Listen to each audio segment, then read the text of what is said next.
Hello. Hey, Chanel.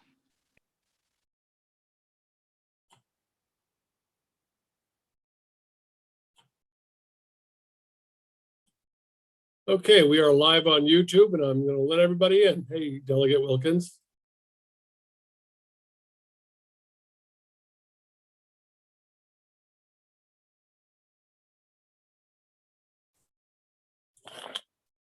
Good evening, everyone. We're just opening the doors. Takes a few minutes to let everybody in, but this is the Renters Alliance, Renter Town Hall. Welcome.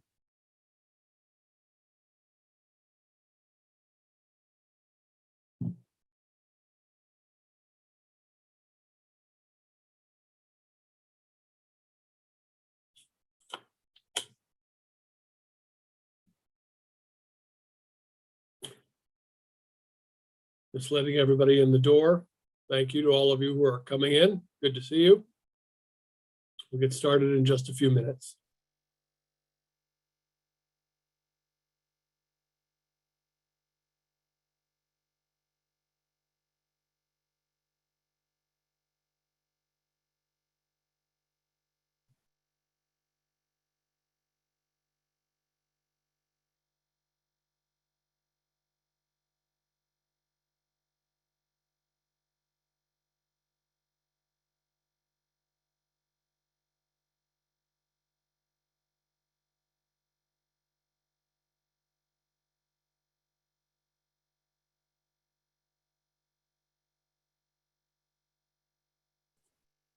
Still letting people in. This is the Renters Alliance, Renter Town Hall. I'll wait a couple more minutes and we'll get started.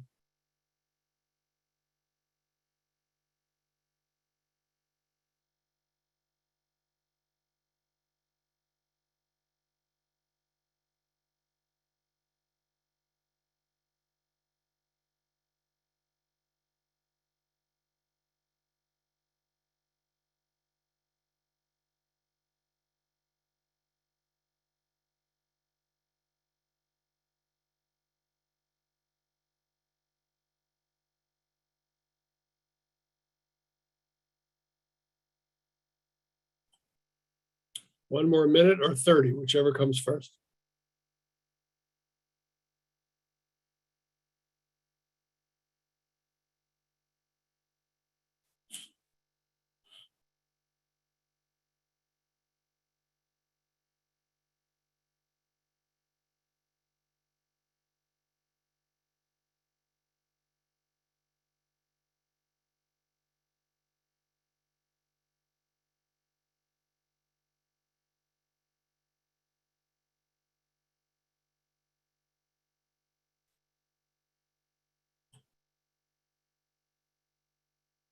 Okay, let's get started. Good evening, everyone. My name is Matt Losack. I'm the Executive Director and co-founder of the Montgomery County Renters Alliance. We are recording on YouTube. If you have any questions or concerns, please put them in the chat and we'll get to them as we go. We have with us a robust panel this evening. We're going to focus on a couple areas. One will, first of all, will be the status of the COVID rent relief program and what's going on over at HHS. Then we'll be talking with our legislators about the renter protection package that is pending in Annapolis. And then we'll wind up with information for tenants from the Department of Housing and Community Affairs. So again, if you have any questions or concerns, please put them in the chat. We'll get to them as we go. Let me quickly introduce the panel as we have it right now. And as the legislators join later on in the program, we'll introduce them at that time. But right now, we have with us the Deputy Director of Housing and Community Affairs, Frank Desmarais. We have the Director of the Services to End and Prevent Homelessness of the Health and Human Services Department. We have our two staff members from the Renters Alliance, David Mullins and Pat Beckham. To get us started, and I'll introduce the legislative team when we get to them on the agenda.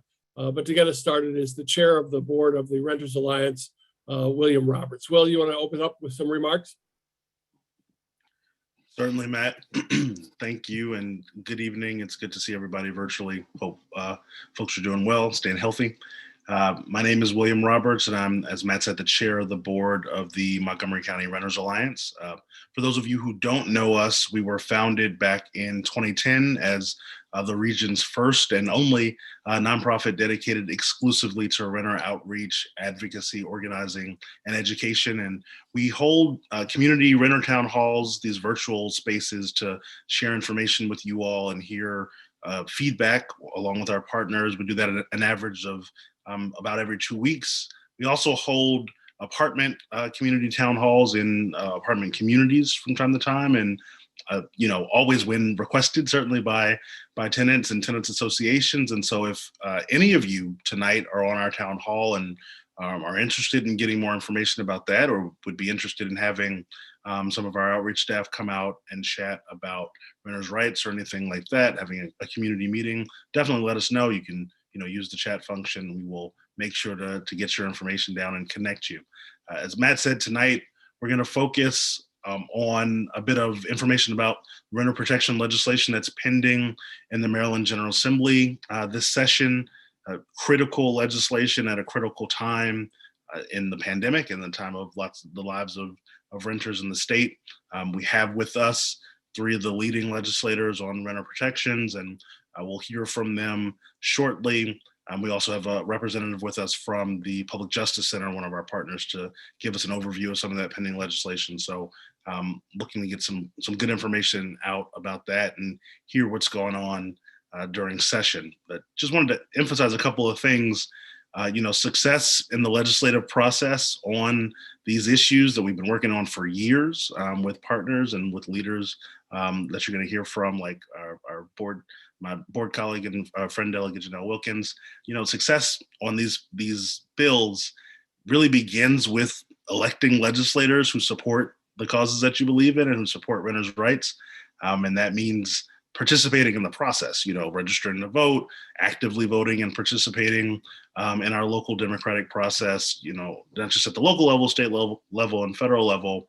But it's really important. It's why during this election year, the Renters Alliance, for instance, has held 2 candidate forums, one with the county executive candidates and one with the gubernatorial candidates, to talk about renter issue and policy issues, because we think it's important as advocates and folks who are working both with the renter community every day on what you're experiencing, and as partners with folks in the county and at the state level, I think it's important to translate those issues up into the policy issues and questions that we're going to be asking of the folks who are asking for our vote. And so, I think it's really critical just that we be an active part of that policy process, but also that, political process, certainly in a nonpartisan way for the Renters Alliance, which is not a political organization. But just thought that was important to say. In my background, I was Congressman Jamie Raskin's legislative director and chief counsel. And, I know firsthand how critical it is to hear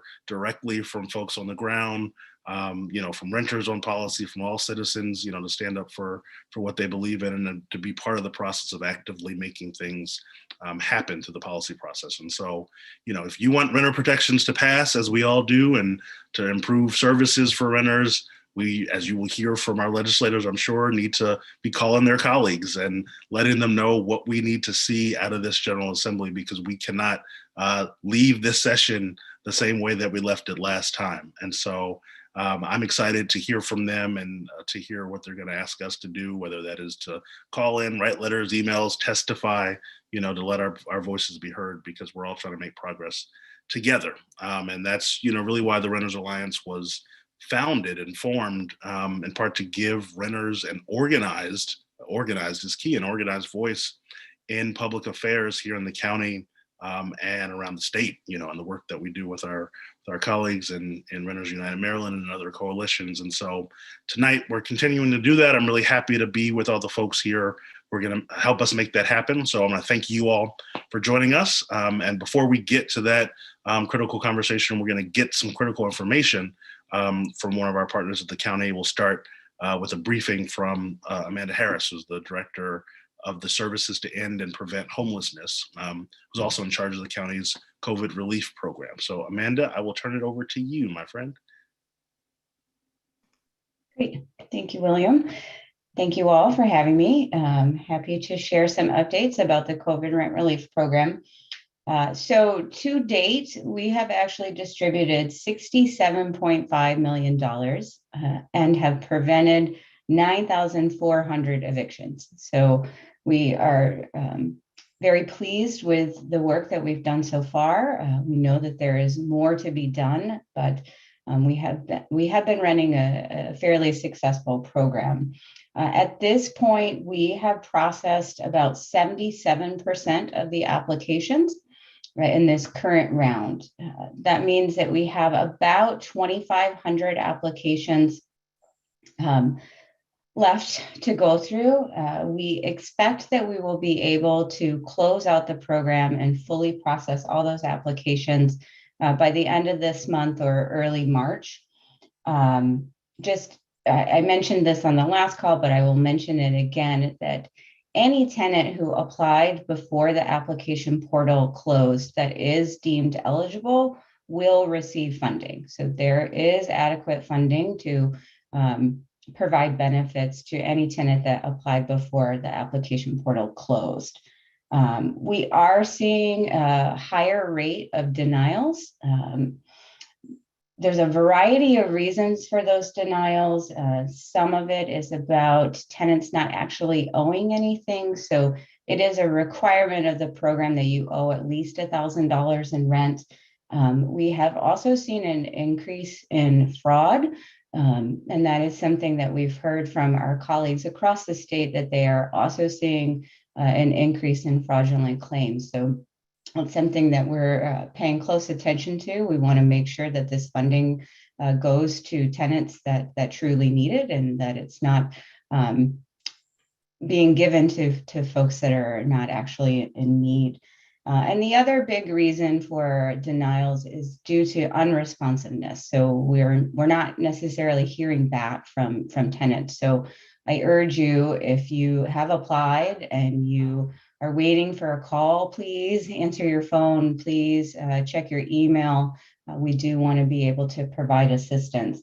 If you have applied and you have received a denial letter and you feel like that is inaccurate or your situation has changed, we are always willing to reopen your case. The best way to do that is for you to email the caseworker who sent you the denial letter, and we are happy to revisit your claim. So like I said, we do anticipate closing this out by the end of the month. I know many people are anxious to hear about when the next round will be opening again. We hope to open sometime in March. Unfortunately, I can't give you an exact date at this point.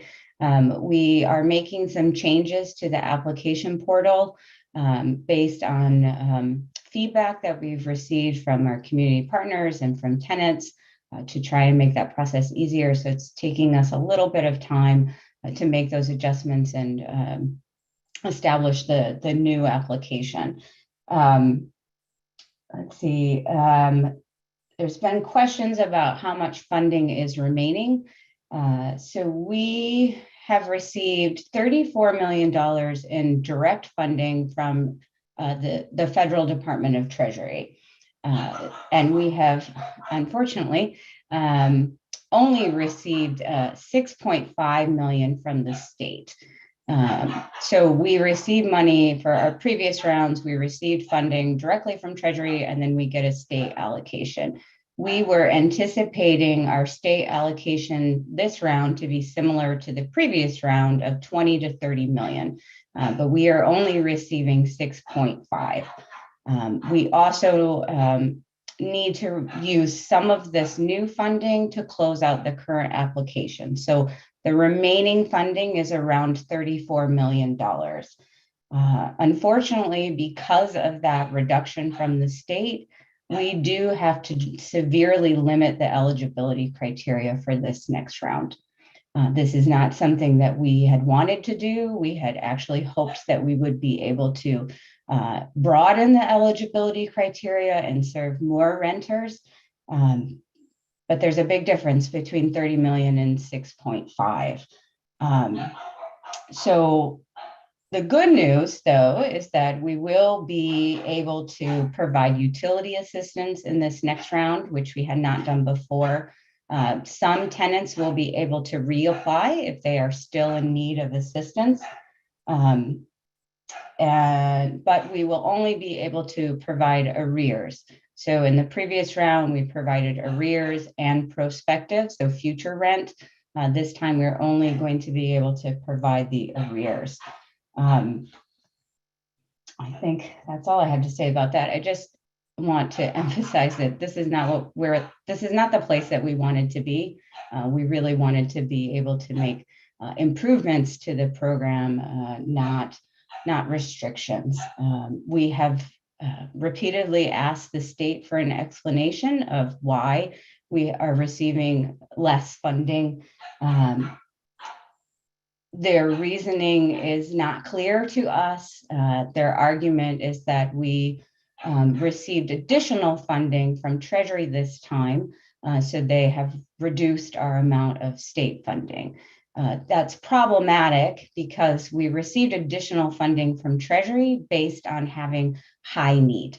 So Treasury made their allocations based on the number of low-income renters in the community that are paying more than 50% of their income in rents, a high prevalence of overcrowding or unsafe housing situations, high rental cost. We have the highest rent in the state, and changes to employment in the community. So we in fact need more money, not less. So I hope that this group can partner with us on advocating for additional funding. The state has $50 million set aside in reserves. So there is still funding available that they have elected to not release at this point. There also is another $50 million from the state that they are using for other purposes that could potentially be available to our community. So that I will leave it at that, but I am happy to answer any questions that folks might have. Thank you, Amanda. This is a very shy group. You know, we don't like to speak up when it comes to advocating for renters. So I imagine we're all very concerned about that lower number, but we always knew too, unfortunately, that as you often say, that this program was not an anti-poverty program. It's a temporary fix and it will end at some point. But these are valid policy concerns about the distribution of public dollars to those who need it most. And we have the right team on this webinar this evening to put that, bee in their bonnet, so to speak. Any other questions for Amanda? David, have you been monitoring? You're on mute. Yeah, you know, I mean, it was the reason for the reduction. I mean, I think the gap between the anticipated and received you laid out probably raised a lot of those questions for a lot of people. Did you have any further comments on when you say you're advocating? Is there a specific entity or you know, state, you know, person or something involved that people might be wondering? Yeah, so the Department of Housing and Community Development is in charge of the ERAP program, so the rent relief program at the state level. We did have a conversation with the secretary, with Secretary Holt last week. He was open to hearing us out. However, it did not change the allocation. Oh, go ahead. No, sorry, David, you might have been about to catch I was going to say, did you have any further comments on about it only being applying to arrears for this round? I think someone might kind of getting at, you know, trying to get to something before it becomes a problem here on the chat. So did you want to comment anymore? Or? Yeah, I mean, we are, unfortunately, because of the limited funding, we have to make difficult choices. And we need to make sure that we are helping those that really have no other options. We had hoped that we could shift this program from being more of a crisis response to moving further upstream and being taking more preventive measures. But we just do not have enough money to be able to do that.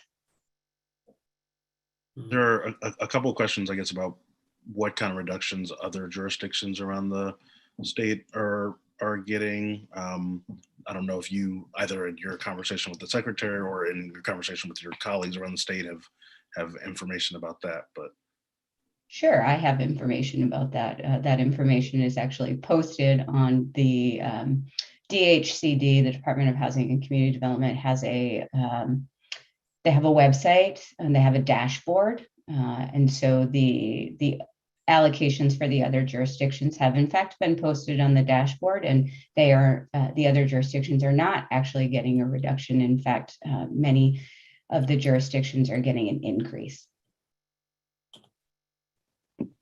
that's interesting. What was the justification, Okay. Amanda? Did they, maybe you said this, but what was the justification for our reduction and their increase? I mean, I will be honest, Matt, that their justification does not make a lot of sense to me, but I will tell you what they have communicated. So basically, they have communicated that they are they're basing our allocation off of what we got in the first round. So it's a similar percent. So in the previous round, we received about 17% of the funding for the state, and that includes both our direct and the state portion. And so in this round, they are saying that we are also receiving around 17% based on our direct and our state. So essentially what they're saying is because we got more money in direct, that they have reduced our state allocation. They have also said that there are other communities that have higher needs. And I just want to be clear, I am not advocating for taking money away from other jurisdictions. I think they all need it. Everyone is struggling. It doesn't matter if you live in Prince George's or Montgomery County or Baltimore City. We all need additional resources. I am advocating for our fair share. From an equity standpoint, we in Montgomery County have a tremendous amount of need. We are also the only jurisdiction in the state that already limited our eligibility criteria. So all the other jurisdictions were serving households with incomes up to 80% AMI. And I know, Matt, you're going to ask me what 80% AMI is, and I don't actually know that off the top of my head. It's 130 some odd thousand. Frank Demaray will weigh in later with the precise number, but it's something like that. Right, but we already limited it to only 50% AMI because we didn't have enough money to meet the full need. Well, indeed, thank you for your candor and your assessment of that. So with that, the good news is we've got between $34 and $40 million to use to help renters. Sorry? 34 is available. Is available, and there was an additional amount from the state, which was what, 6 million? The 6.5 million, yes, we received from the state, but because based on the number of applications we have to that are remaining in this current round, future funding. So when the application portal opens again, we will have about 34 million left to spend. So the 6 million will go to the previous program and 34 going forward. Understood. All right. Well, there's 34 million. It's not going to be enough, but it's something. And we will have updates down the road on the eligibility and application process for that when Amanda comes back or one of her staff people to our next Renter Town Hall. And of course, we'll announce it as soon as we know it. But thank you very much, Amanda Harris from Health and Human Services. So with that, let's move to our next topic, which is the legislative topic. And to start, before we introduce our two state delegates, let me introduce Zephyr Shaw, who's an attorney with the Right to Housing Project. Did I get it wrong again, Zephyr? You know, human right to housing. Human right to housing. And we support a human right to housing. And he's with the Public Justice Center, an attorney, a colleague, and a co-founder with the Renters Alliance of Renters United Maryland. He is an expert on what's going on in terms of legislation being provided in the Maryland General Assembly that protects renters. And Zephyr, if you'd be kind enough to give us an overview of what we're looking at. Thank you, Matt, and all the members of the Renters Alliance. And I just want to personally thank you members for your continuing work to lift up renters issues, not just for Montgomery County, but for the entire state. I'm going to put in some information into the chat right now. So first, my contact information, but additionally 2 links. And if you're able to click on that first link, rentersunitedmaryland.org/housing-justice-22, because all the information about our coalition's housing priorities is explained on that link. And to just be brief, there are so many priorities for renters, particularly arising from this pandemic that we've been in and the economic recovery that we're struggling with. And even after some historic success last session in 2021, when the legislature passed House Bill 18, which created an access to counsel and evictions program, which says that for income eligible renters facing eviction, they shall have legal representation, with the catch that the program has to be funded. And in that historic session, we didn't accomplish the funding mechanism for that program. But additionally, a 10-day pre-filing notice, which went into effect in October of last year, was also of huge benefit to renters, cutting down filings of failure to pay rent cases in October, November, and December significantly. But it's not just that there's some loose ends to finish, to tie up. Right now, we've got to focus on some of the issues that weren't tackled last session, such as arbitrary lease non-renewal, putting people, making people vulnerable to eviction during this recovery time, during this pandemic, based simply on an unstated reason for eviction based on lease non-renewal. We've got to make sure that the access to counsel program is not only funded, but that there's really a procedure in place at court to deal with or to allow tenants who are in court and need counsel to request it, or if they need to talk to mediation or to rental assistance programs who are at the court building, that they have the time to talk to those folks and engage in the eviction prevention services that they offer.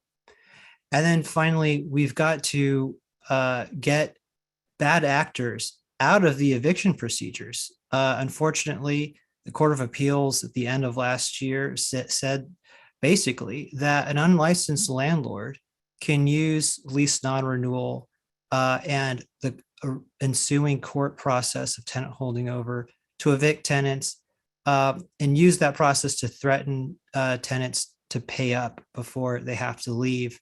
So basically undercutting rental license and housing safety programs across the state. So those are really the 5 areas that we've focused in on. The bill numbers are listed with one-pagers on the website that I provided the link to. We've got an online action also at that second link, the bit.ly/housing-justice-22 link. That's a great way to get a message of support across to your actual delegate or senator. And our 3 legislators who are going to speak now, I just also want to recognize as a huge asset to this work and to this movement.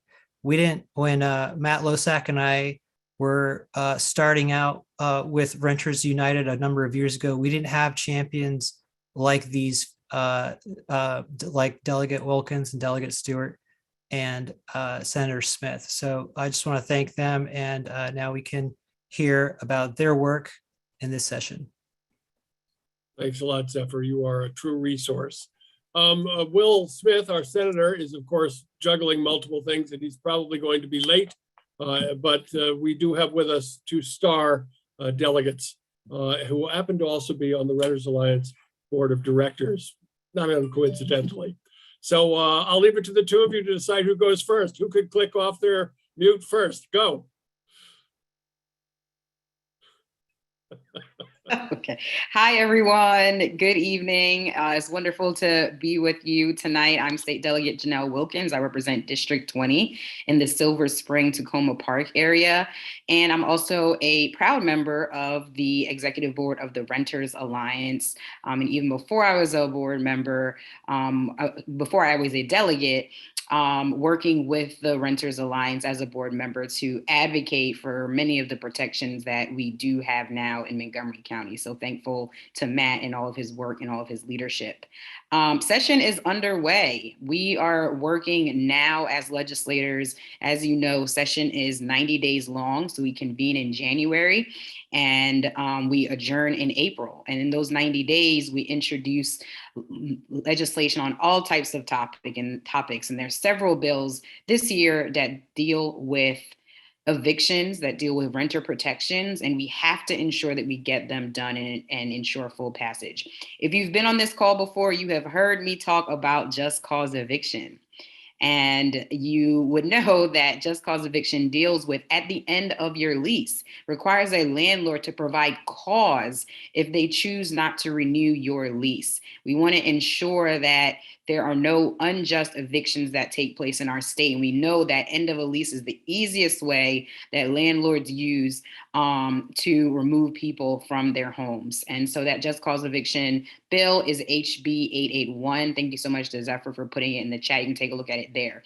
The one important thing that I do want to say about it that's new this year is that if you've heard me talk about the bill, it previously only applied to Montgomery County, but we've built up so much support, so much interest statewide on this bill, that this bill is now a statewide enabling bill, meaning that if it goes into passage, it gives any jurisdiction in the state the ability to implement local just cause provisions, which is really important. It doesn't mandate it, but it provides that authority. So we know in Montgomery County, the county council has supported this bill. The county executive supports just cause eviction. And so we know that we'd be able to be in good shape if Montgomery County had that authority. So with that, I'll just close out by reminding everyone on the line that it is an election year this year.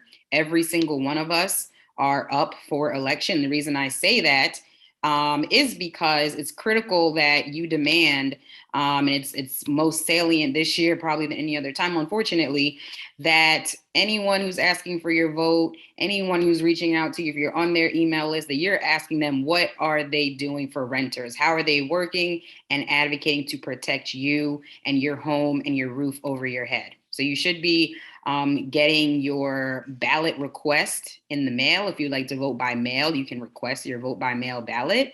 You should be receiving that in the mail. So look out for that and look out for the candidates that are working for you. Now is the time to push. So thank you so much for the time to speak, and thank you everyone for being here.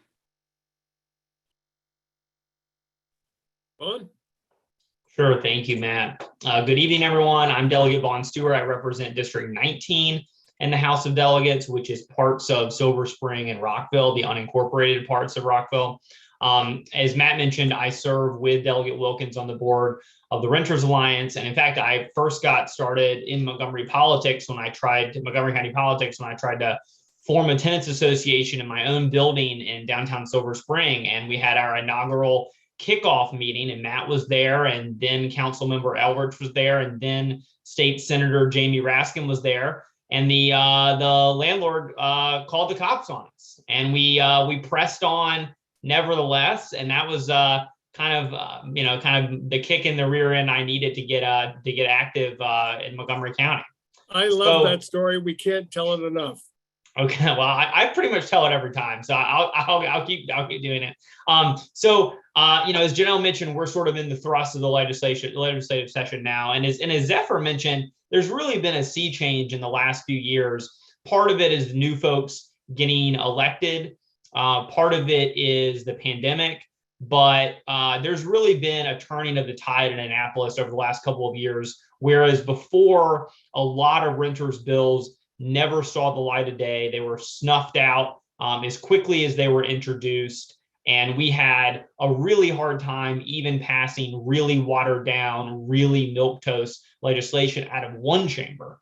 And over the last couple of sessions, while we certainly have not had every victory that we want and that we need to do a lot more. There are signs that the tide is turning, and that with the Renters Alliance help, with Zephyr's help, with help from a lot of Janelle and my colleagues, we're slowly starting to turn this ball around and make our colleagues finally treat housing as a human right. A lot of people are really good at saying that housing is a human right, but a lot fewer people are good at acting like housing is a human right and legislating like that.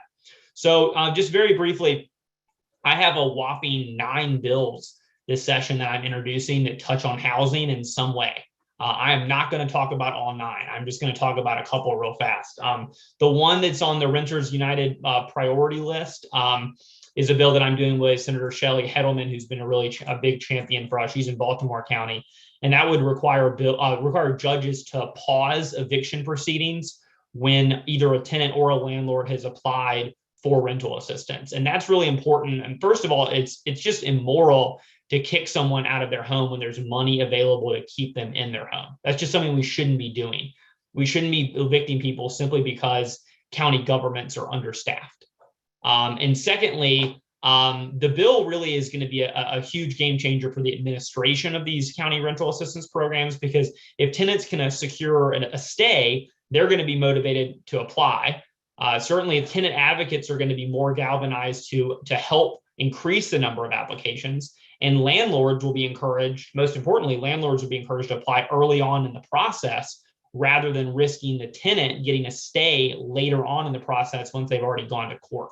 So I think that's going to be a really, really crucial bill. I'm really excited to work with, all my colleagues and Zephyr and all the advocates and all the renters who are lending their voice to this. I also have a bill that I'm doing with Senator Waldstreicher called the Tenant Protection Act, which is kind of an omnibus bill of different renter protections. I'm happy to go into more detail about that. This is the 3rd year we've introduced it.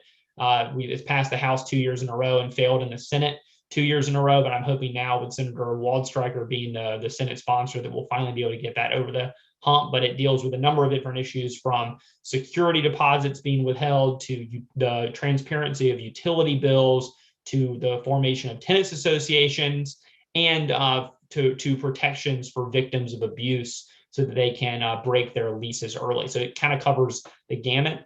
And then the last thing that I'll mention is a bill that I'm doing with Senator Susan Lee of District 16 of the Bethesda area in Montgomery County, which is probably one of the biggest no-brainers of any bill that we have. And it was actually brought to us by the Montgomery County government. One problem that they identified is that some landlords are basically being handed a check from the county government because the tenant has been accepted and gone through the entire rental assistance process, has been deemed eligible. They've gotten their check. They've waited that whole time. And then the landlord is saying, nah, I'm not going to take it. I don't have to take it. I'm not going to. I'd rather just evict than to cash the check you're handing to us. And the legal provision they're relying on that is that under state law, there's a list of acceptable forms of payment. So the tenant can, for example, use cash or a check or a credit card or direct deposit. But what's not listed on there is a check from a county government. That's not listed as an acceptable form of payment. And I think that's an extremely dubious legal argument. It's certainly a dubious moral gambit. And it's sad that we have to put in a bill to clarify this. It's sad, depressing that we have to make tenants accept free taxpayer money. But Senator Lee and I are doing a bill that basically adds checks from a county rental assistance program to the list of acceptable forms of payments to, yes, force landlords to take money. It's sad that we've gotten to that point, but hopefully my colleagues will think that is as big of a no-brainer as I do. And then just in conclusion, I'm just really excited to work with everyone to inject a little bit more fairness and common sense into the housing situation, which is, a lot of folks are still struggling. A lot of folks were struggling long before anyone ever heard of COVID-19. And the only way we're going to get these bills over the top is if you all make your voice heard. So please just email your delegate, email your state senator, email your cousin's delegate, email your Barber state senator, just email everybody, call everybody, annoy them. Once you think that you've annoyed them a lot, keep annoying them. The only way we're going to be able to overcome the really powerful forces that we're up against is by lots of regular folks and regular tenants making their voices heard as loudly and as regularly as possible. So thank you, onward, and happy to join everyone tonight and happy to answer some questions. I think you had a phrase the other night when we had our Protect Our Homes Day night with upwards of 200 renters and legislators from across the state, where you said the landlord and their lobbyists, who are a highly paid, well-organized group, that they have organized money, but we have organized people. I think that was the term. And that's a good bumper sticker and a good a mandate for all of us. We certainly have the numbers, and we certainly, I believe, have the high road morally on why this is important. People often think that this is sort of a, being nice to renters kind of thing, but there is a public policy compelling interest in stable, affordable, quality housing. If we don't have these things, we're going to see other costs go up, unanticipated consequences. Our damage to academic achievement in our schools for our children who have to move from home to home, or are worried about their homes, or live in substandard homes. We have people who are suffering health conditions because they're constantly worried whether or not they're going to be able to stay in their housing, especially our seniors, people who suffer from mental health issues, the disabled. Having to worry constantly about whether your house is going to be stable or whether you're going to be evicted by non-renewal simply because the landlord has decided they want to get rid of you because you complained about the rats in the basement or wanted to form a tenants association or the color of your skin or something that they don't have to state why, but they can simply not renew your lease and evict you, something that Delegate Janelle Wilkins' bill is designed to address. But also stable, quality, affordable housing and the communities that creates helps overall community prosperity. People invest differently in their community when they know they're going to live there permanently or for the long term. They buy things different, they participate different. And that's something that is often not measured by those who object to these renter protections. Wow, we are certainly very thankful. David, are you monitoring the chat? Do we have any questions for our delegates or for Zephyr Shaw of the Public Justice Center? I'm going through and seeing some not legislative related questions, so I don't think so at this time. Okay. Then I wanted to say thank you. I know you all are busy. You're still in the Maryland General Assembly session, so we know you're probably juggling meetings. I don't know if Senator Smith is going to join us. Sorry, go ahead. Oh, I did. I missed a question here that came through that they might want to speak on here. That let me try to paraphrase some, but just kind of laying out the situation about a lack of affordable housing, since you were just kind of touching on that, and asking what is being done to address like the building blocks of gentrification is what it says here, and that are leading to some of the lack of affordable housing in some areas. Just thought I'd put that out there since someone's just asked. I'm sorry, could you repeat the question? I think they're wondering what can be done to address some of the building blocks of gentrification, and that's leading to some of the lack of affordable housing just generally in the market. Sure. So in terms of what I see as some of the building blocks of gentrification, I think a couple of things. I think one, we have to ensure that the affordable housing that we do have, we need to preserve and expand it. There are sort of sunsets on some of the affordable housing that currently exists in our county, and we have to ensure that those continue and are expanded. And that our programs that we have that require affordability when new projects come in, that those are adhered to, and that we increase the numbers as well, instead of giving buyouts to developers to not have to adhere to it. I also think, and we are working vigorously on this, that when we do have new projects such as the Purple Line, which I fully support. And I'm really excited about that coming to the community that I represent in the Silver Spring, Tacoma Park area. But we have to be proactive in ensuring that when projects like that come along, that we are also instituting rent stabilization, that we have other types of proactive measures in place so that when those projects develop and property values go up, maybe rent ends up going up, that doesn't push people out. So I think there are a number of things that need to be done, and there are several things that we're advocating for. And finally, very quickly, I just introduced a bill this week to bring millions of dollars in affordable housing to our community so that there can be funding to help increase affordable housing. So I'm working to ensure that that bill passes as well. At this point, it would put $60 million, which is still not enough, but it'll be a good start for us. Vaughn, do you want to weigh in on that a little bit too? One of the things that the Renters Alliance, I'm talking to our state delegates as now board members now, because the Renters Alliance has these conversations all the time, but we're always concerned that the narrative, public policy narrative of that we can build our way out of protecting and preserving affordable housing is actually in conflict with itself. We don't necessarily take a position on building new housing or not, but we don't like it to be used as a substitute for those protections that these delegates are trying to put in place that will protect and preserve the people who live in rental housing now. So Right. I don't know, Vaughn, what do you think? Yeah, well, certainly I'm happy to get into that. So first, going back to the point you made about just sort of the overall economic cost of displacement, I think is a really powerful one. And I think one thing I'll mention about that is that there was a recent, in the context of the right to counsel legislation that the General Assembly passed last session and now is trying to fund. This is the idea that basically, if you're in an eviction proceeding, you should get a lawyer. There was actually a study about just the impact of something like this only in Baltimore City. Now we're proposing something statewide, but just in Baltimore City, there was a study that said for every $5 million you spend on giving attorneys to folks facing eviction, you get $35 million back.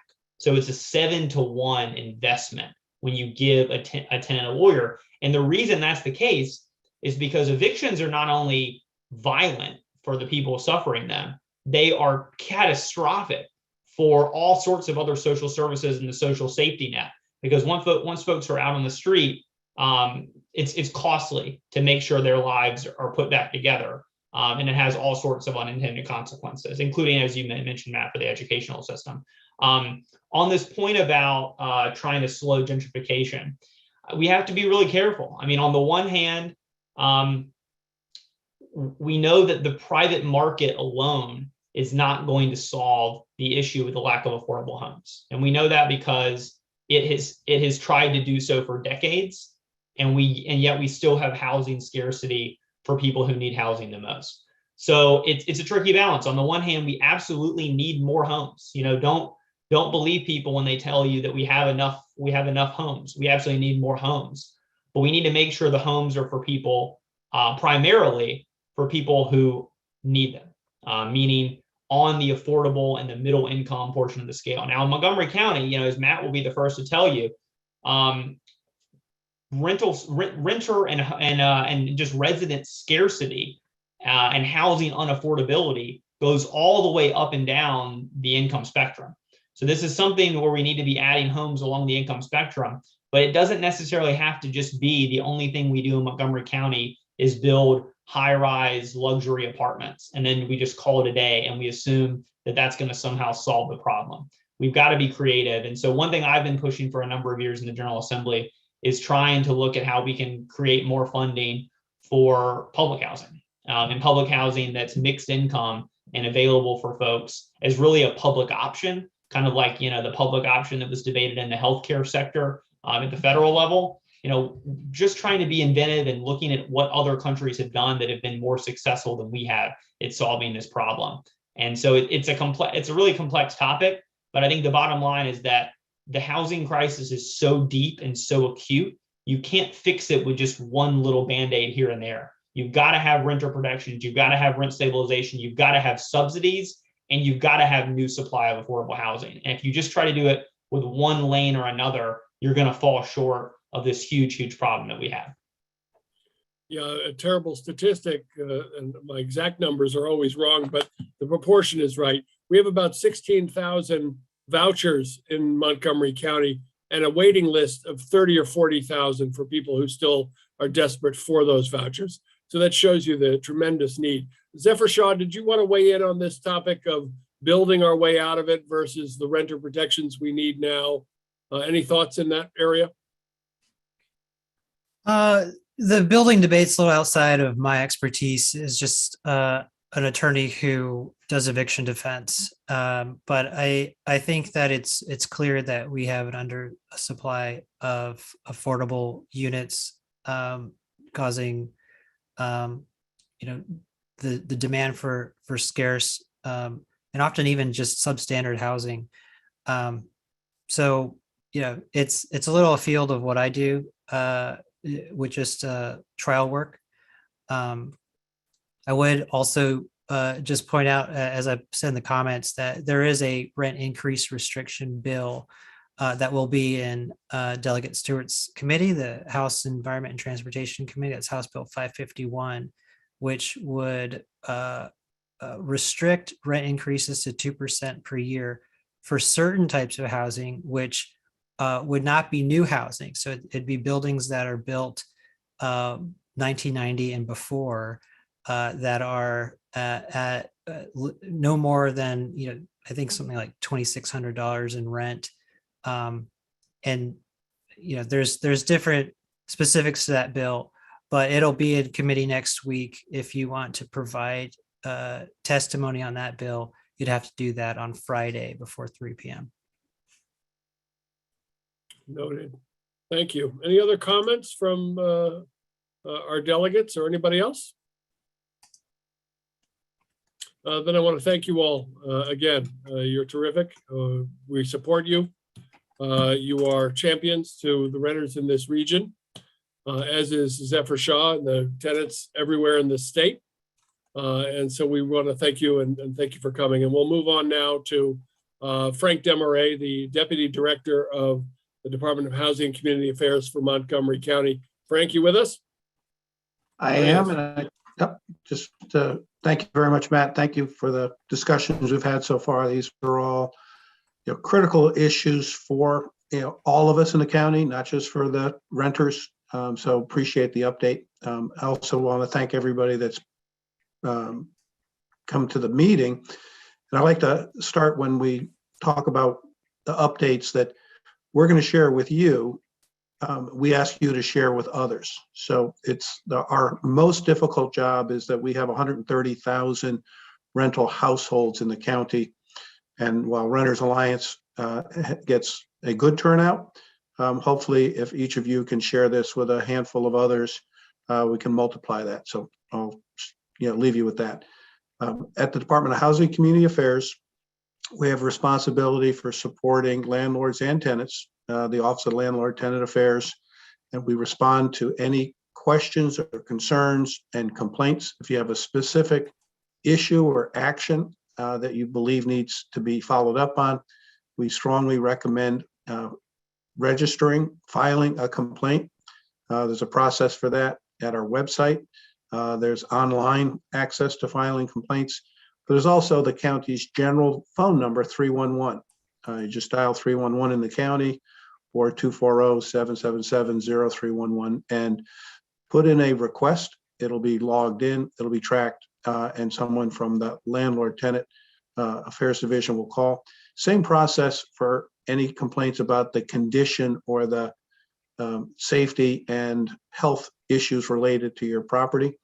And that's a housing code complaint. Again, the same you can do online, or you can make that call, and we'll get back to you with an investigator who will follow up and determine, what's going on and work with you and the landlord to address the issue. We have, very significant challenges, as Amanda spoke to, with supporting all of our tenants who are working with limited income. The COVID impacts have been severe. We know we have many thousands of residents, tenants struggling to make rent every month. We have many thousands that are behind on rent. I think you'll see, answers in the chat, but, on the call here that we understand that. We're focused support in as many different ways that we can. So the financial support, the rent arrears is one tool, one support. But we also have Renters Alliance and other support organizations that can help you understand all of those resources. There's utility assistance that can be available through the state, and there are other programs. As was mentioned, if you have received a notice, they call red and white notice on your door, if you've been given that notice or that order to leave, that's a court sheriff's order. You want to be in touch with the county. You want to be calling for housing stabilization services, again, 311. So while the rent assistance process is reopening, there are tenants and residents who are facing loss of housing, and the county's focus is absolutely on keeping people from becoming homeless or unhoused. And so there are funds to support, in some cases, meeting the obligation on the unit, and in other cases, transitioning to additional housing. So we want to start with that urgent level of support. But the support that Renters Alliance, and we have contracted for counseling, financial counseling and support services with organizations which include CASA, the Housing Initiative Partner, Latino Economic Development Corporation, and Renters Alliance. The phone numbers information is at our website, and we have a special landing site for Maine County website, Montgomery County MD .gov, and / the right word /renters. So you go to the / renters, you'll get a link to all of the information we have available on support organizations, and a lot of policy and particularly COVID related issues, including the rental assistance. Department of Health and Human Services program is linked there. So a couple of the things we want to highlight that are current. The county does have currently rent stabilization or a cap on rent increases. This was April of 2020, the COVID Renter Relief Act that had an expiration that would have been in November of 2021. County Council extended that. It now applies to rent increase notices through May 15, 2022.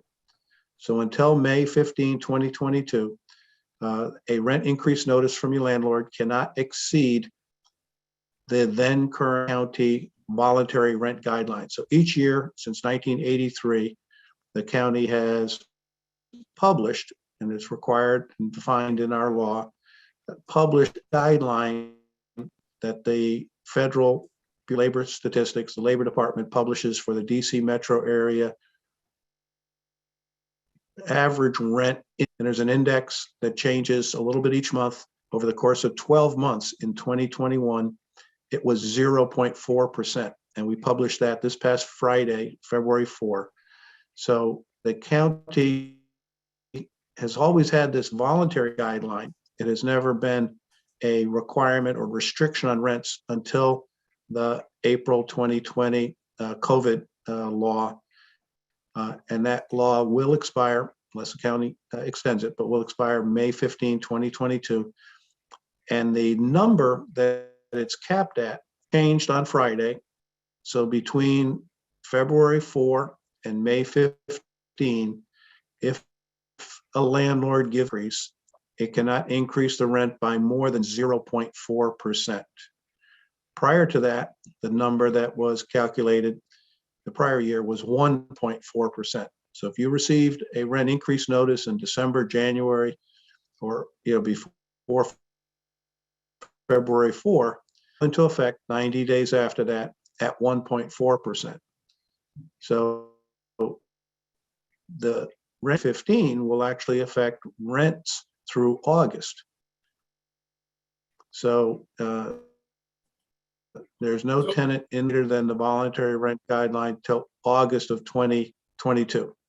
Frank, your Matt, you had a audio is question. breaking up ever so slightly, but because this is so important, I'm gonna, if you don't mind, I'd like to sort of break it out a little bit and ask you some specific questions to walk us through it again. As I understand it, the voluntary rent increase guidelines are mandatory because of the bill that the council passed. As of this Friday, February 5th, I think it was, the voluntary rent increase guidelines, which are mandatory under this emergency law, fell from 1.4% to 0.4%. And that means if you get a rent increase notice from Friday onward, that it cannot have an increase of more than 0.4%. Is that correct, Frank? That's correct. It's complicated, but that, 0.4%. So less than 0.5% of the whatever you're paying prior to that change. And if someone gets an increase above that amount, what should they do? For any issue where someone believes that they have their landlord or the process has not followed the requirements, the 311 number to call and to register a complaint, or to go online and register a complaint. And the more detail you can provide, the better. But the key would be to immediately reach out. You can also reach out to Renters Alliance or the other support organizations who can look at things with you, make sure that what you're understanding is not consistent with the law. So I think it's important to get as much support as you can, but you can register a complaint if your rent increase was greater than what was allowed. Frank, if they do not take advantage of this and wait until after May 15th, what might happen? Well, if a rent increase is given that is not compliant at the time it's given, it doesn't matter when you complain. So if a rent increase was inappropriately or defectively provided, then there are remedies, which is if the rents were paid at an amount that was not allowed, they have to be reimbursed. So it would depend on the circumstances, but the answer is, if the activity was not compliant, meaning the notice wasn't given enough days notice, or the increase was incorrectly calculated, it can be remedied, and you need to contact the county to work that through.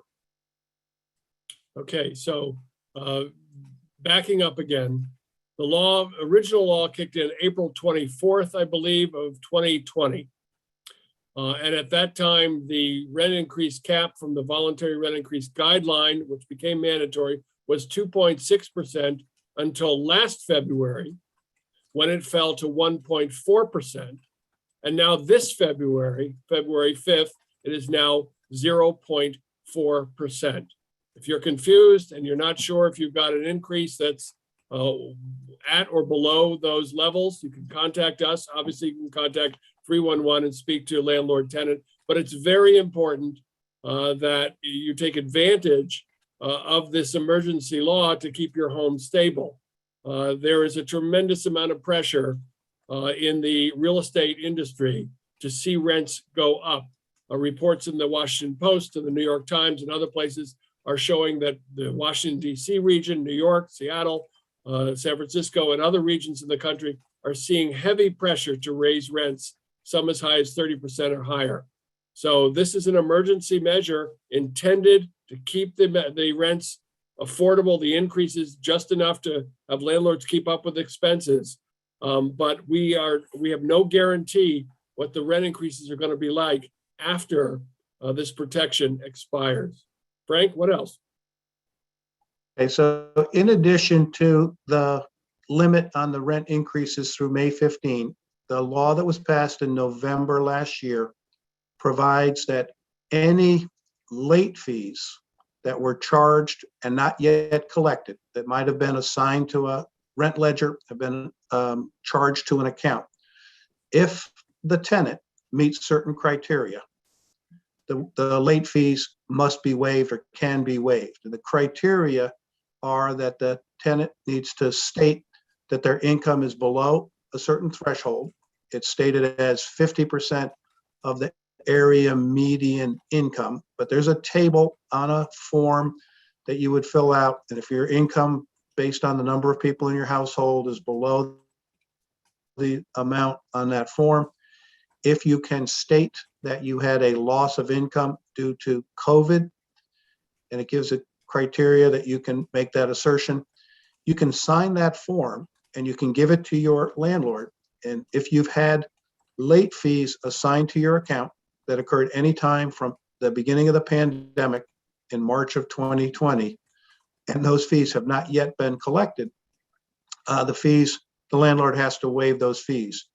That activity has to be done by May 15 of 2022. So it has the same sunset or expiration as the limit on rent increase notices, but it is specific to waiving of late fees. You must provide that to your landlord before that date to register that you state, and you do not have to give anyone documents on your income. You do not have to give anyone documents on the COVID impact.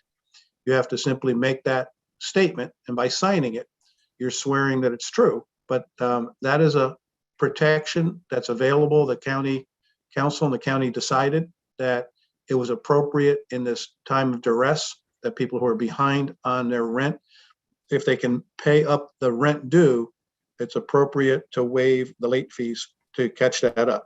So that's another very important thing. It's got information at the website that I'm just about to put into the chat. I put it in there, Frank. Okay. So in addition to that, just to stay with the other critical elements that are going on, the county is supporting, and heard from some of our delegates here talking about access to counsel. The county has, since the beginning of the COVID pandemic, been supporting free legal assistance and legal representation at the courthouse for landlord-tenant cases. There are 3 organizations in the county that are providing information and advice ahead of court, and they will provide representation at court. The 3 organizations are also listed at that website, the montgomerycountymd.gov/renters. They include the Maryland Legal Aid Bureau, the group called Homeless Persons Representation Project, HPRP. It is not limited to homeless persons. That's just the name of the organization. They are providing representation support on landlord-tenant cases in Montgomery County. And the CASA organization has legal staff to work with folks who contact them. And it's critical for anyone that receives notice of a court date to attend court, to show up, and to be prepared ahead of time by contacting support organizations or the legal representation organizations to understand the process and to prepare for your court date. If you don't show up, then you will lose automatically. If you do show up, there may be opportunities to work with the landlord, or there may be elements of the case that can get you some relief. And so it's very important to know that you have to show up at court. Right now, the courts are closed for failure to pay rent cases. Any tenants who had scheduled cases in January or February, those are all deferred until at least March. We fully expect that they will restart in March. Initially, they had delayed January and then subsequently delayed February because of the COVID wave that we're in. They have not delayed the other cases. Failure to pay rent is your landlord taking action for unpaid rent. The landlord can take action if you stay beyond the lease date, and it's called tenant holding over. And if they give you notice to vacate in 60 days at least, and you do not leave, they can take you to court and sue you to have you evicted for overstaying your lease, or for breach of lease if they allege, contend, and present that you have violated significant provisions of your lease. So those cases are occurring. They're currently being heard virtually. So no one is, not required to go to the courthouse for anything at the moment. We expect that some of those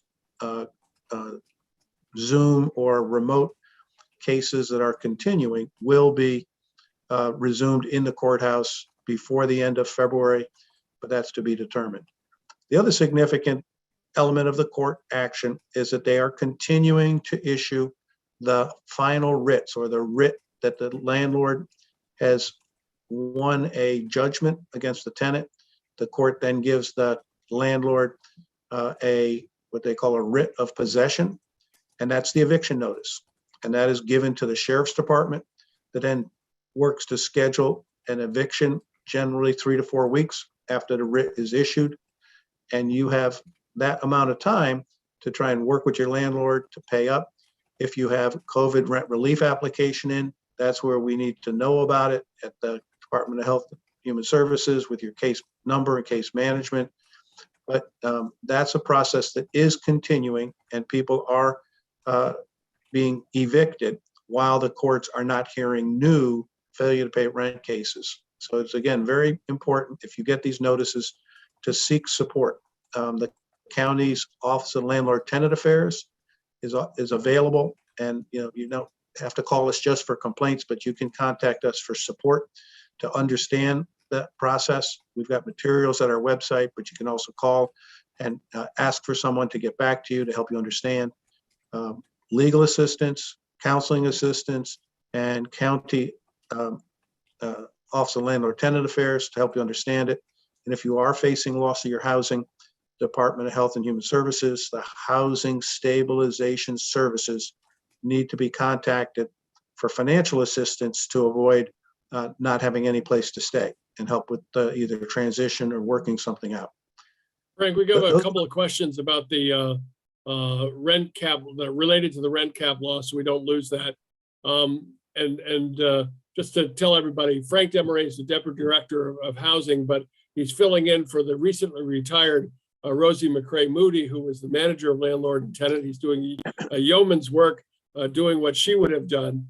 So we're all going to help him get there to fill in the space best we can. The questions coming in, Frank, which are sort of a technical thing that we see a lot. So imagine that I didn't get a renewal notice because the landlord's trying to avoid the 0.4% rent cap. Then what happens? Our understanding is, and Zephyr Shaw, maybe you could weigh in on this too.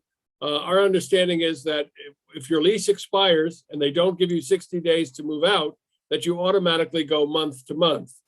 But in so doing, you may not have an increase. They can't give you the increase. If they do give you the increase, it constitutes a renewal, I would think. Anybody? Well, number one, if you go to month, what Matt just said is correct. If there is not a renewal, you are automatically and they did not give you notice to vacate, you're automatically on a month to month. If there's any increase in the rent, it cannot exceed the cap, and any increase in rent can only be done once every 12 months. So if a landlord changes your rent when you go to month, that's and that would be your new rent for 12 months. They cannot increase it in month 2 or month 4. It's a one-time every 12 months you can be increased. But if your landlord does not increase your rent and waits until the cap expires in the middle of May, then they can increase your rent after that. That is the next phase of this, which is after May 15. There is no cap on any rent change, and so there's it's unlimited. Landlords will be working to maintain their tenants, to keep their units occupied. Raising rents significantly will cause people to leave, and then they'd have to rent to somebody else. But the cap comes off on May 15. So this is a legal question. Maybe Zephyr, you might be able to answer this because I've asked this of Rosie and we were in a quandary over it. What constitutes a renewal notice other than a renewal notice? if you don't get the formal renewal notice that is required in Montgomery County that says, welcome back for another period of time. In Montgomery County, you have to be offered a 2-year lease at the renewal notice.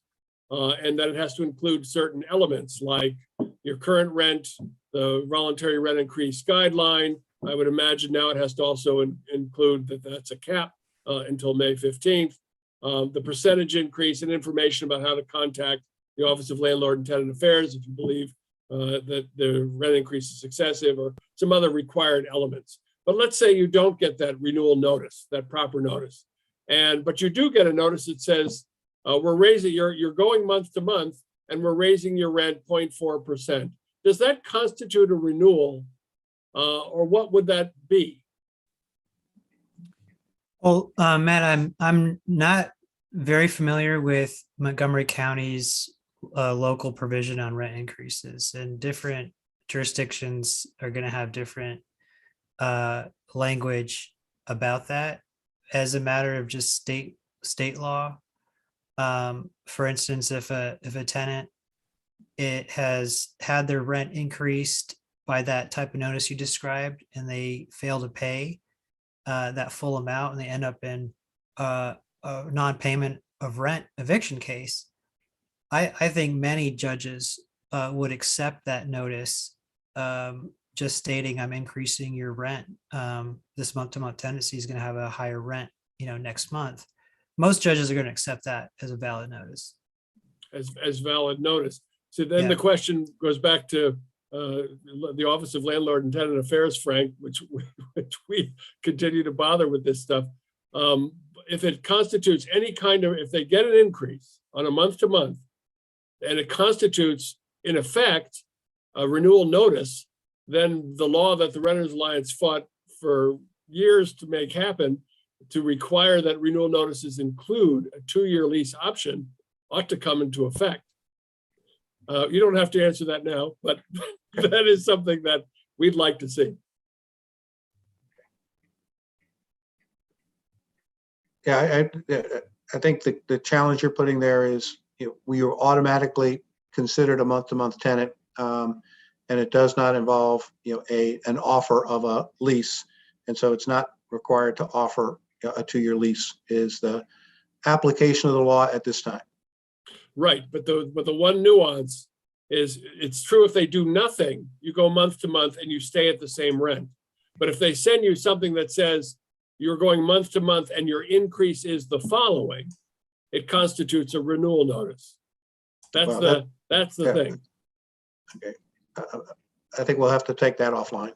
Right, but that is we would like to see that for sure. And as I say, it seems like a renewal notice. It's a renewal notice on the terms that the landlord wants, but we put a law in place for a reason. Okay, what else, Frank? There are a number of other issues going on with the Office of Landlord and Tenant Affairs and Code that would be helpful to our guests. Yes, so the housing code situation during COVID, number one, the county never closed. Our doors closed, but we never closed. So we've been responding and supporting. Last summer, as the situation was more supportive of, going into units, we restarted our regularly scheduled code inspections. So the county had implemented a 100% review of every multifamily property and determined properties that were the most troubled, and the ones that were the least troubled, and implemented a 3-tier cycle that in troubled properties, and we do maintain a list and it is available, the units are inspected annually. In the second tier, it's every 2 years, and in the third tier, it's every 3 years to go in. But that was suspended during the COVID limitations on contact. But we have been responding and working with any safety, health, and tenant protection requirements and codes. So calling, registering a complaint is the right way to handle it. If you've got something that's urgent. It's a health and safety issue. You need to be very clear about that. Until it's registered in on 311 or as a complaint, calling, leaving messages, will not get the same level of tracking. Once it goes in, it's got a request number, it's got a timeline to get back to the tenant, and then to follow up and determine. And we do have to prioritize based on severity and issue. So, please be as explicit as you can about that. Generally, we're inspecting, looking for anything that's, going to be particularly health and safety. And then the rest of, we were focused on fire safety in this environment. It's winter, is really the environment. And every winter, there's an increase in fire in residential, houses, owned houses, rented houses, apartments, people using space heaters, people using stoves to stay warm or other things. And we think it's critical that all smoke detectors, carbon monoxide detectors, self-closing doors are required to close. And so if your door is not operating properly or hallway doors are not operating properly, that should be reported. There's a lot of very good information on things that you can do in your unit on fire safety. A lot of this is electrical usage and proximity to heated surfaces, etc.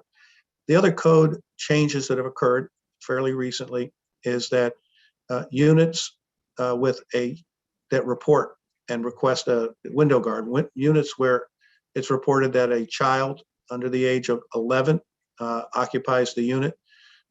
If the tenant notifies the landlord of that, and the landlords have to ask, will require window guards, window opening restrictions on any unit above the first floor. We've had 2 tragedies in the county, one that was a fatality, and that one that a child fell more than 8 stories and survived. But window protections are fairly easy to install, but they are upon request. So we think that's very important, that folks are aware of that and take advantage of that. And I'll pause there for Matt, if you think there are other items that should be highlighted. Just 2 things. I put in the chat the link to the Office of Landlord and Tenant Affairs information and complaint form. As Mr. Desmarais is saying, it's very important. We hear all the time from tenants, this is wrong, this is wrong, this is wrong. And we say to you, well, have you filed a complaint? Obviously, the first complaint you want to give is to your landlord or your property manager to give them an opportunity to be responsive and make the fix or adjust the problem or address the problem. But if it doesn't happen in a reasonable period of time, and the average time, it tends to be 2 or 3 days, maybe 7 days, depending on the issue. If it's urgent, obviously, immediately. Then we expect you to avail yourselves of county resources. One of the county resources is the Office of Landlord and Tenant Affairs. That's the office that enforces county law having to do with leases and your rights as a tenant. The other office, as Mr. Desmarais pointed out, is the Code Enforcement Office. That office has the same process. Please contact your property manager or landlord first. We hear from tenants that my refrigerator hasn't been working for a month. I mean, would you sit in a restaurant that long if you hadn't gotten your food? Much less if your appliances aren't working, that you're entitled to have in good working order, or you have a leaking pipe, or a toilet that's not working, or you have a mold and vermin in your apartment, and you've informed the property manager and the landlord, and they haven't done anything in a reasonable period of time, then it's time to avail yourself of our taxes going to the Code Enforcement Office to investigate and, if necessary, enforce the law and require the landlord to make the fix.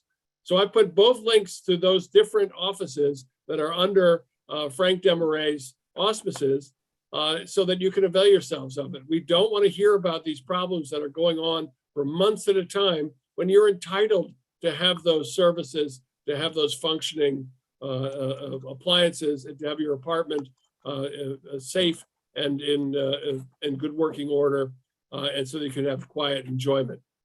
So I want to make sure you distinguish between the two services. Code enforcement is for maintenance issues, generally speaking, mold and vermin, those kinds of issues. And the Office of Landlord and Tenant Affairs has to do with getting what you're entitled to according to your lease and the renter's rights in general according to the law.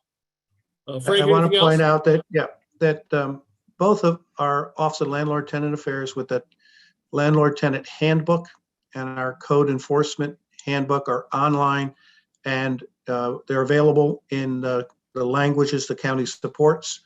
And if you go to the Office of Landlord Tenant Affairs site you can get there through the Montgomery County MD.gov/renters, or just type in any search engine, Montgomery County Landlord Tenant Affairs.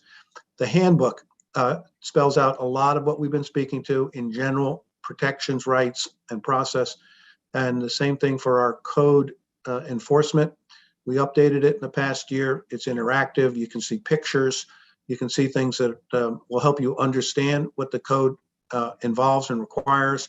And it will also help with working with your landlord. As Matt says, your first and fastest response is to get landlord to work with you. And the more you can show them about their requirements under county law, the faster things hopefully can happen before we have to do that same stepping in and educating and enforcing. So recommend strongly, because these are available in online, in languages that hopefully make it accessible. Thank you, Frank.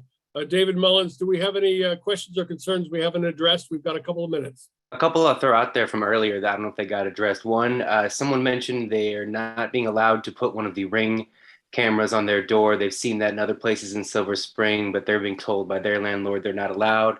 If there's any comment there. And then someone else, what they feel their windows not being properly insulated is raising their bills. So is that, if someone thought that need to be investigated, where might they go? Well, I'll touch on the two things. Ring cameras or other things that a tenant wants to install in a building. The landlord can dictate what can be done in their building.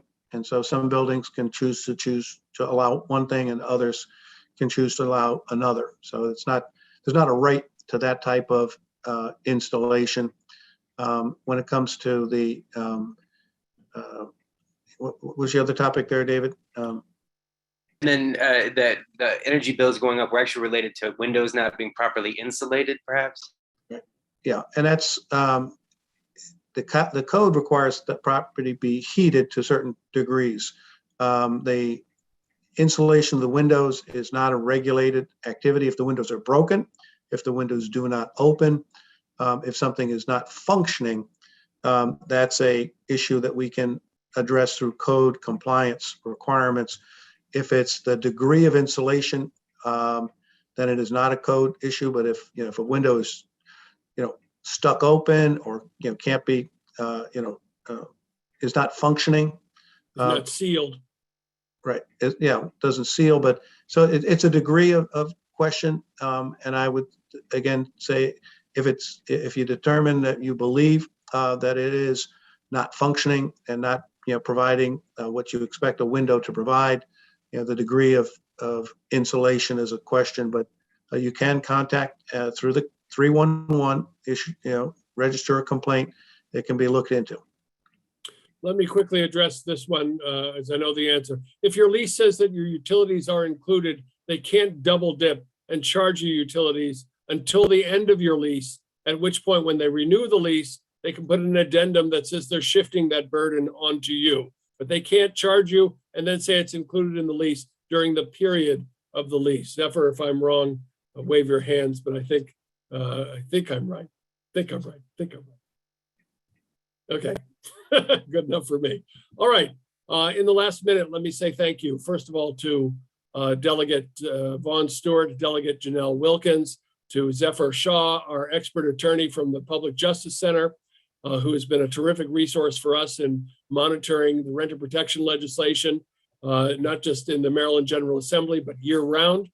And of course, to my staff, Pat Beckham and David Mullins, monitoring the chat and keeping an eye on things. And for our last quick remark, Frank Demaray, anything? Just where I opened up, which is to ask everyone who learned something, who thinks they learned something, to share that. You know, please help us multiply your presence here. You've got social media, you've got building networks, et cetera. Please connect people to this information. Thank you. Frank Demaray, the Deputy Director of the Department of Housing and Community Affairs. And for the last word, the Chair of our Board of Directors, William Roberts. Will, can you close us out? So much pressure, and I know we like to end on time, so I'll end where I started also, which is to thank folks for coming out. Hope that you got great information, and to echo Frank, share it in your networks and be connected so that we can all raise our voices together on these issues and spread the knowledge. Thanks so much and stay safe. Good night.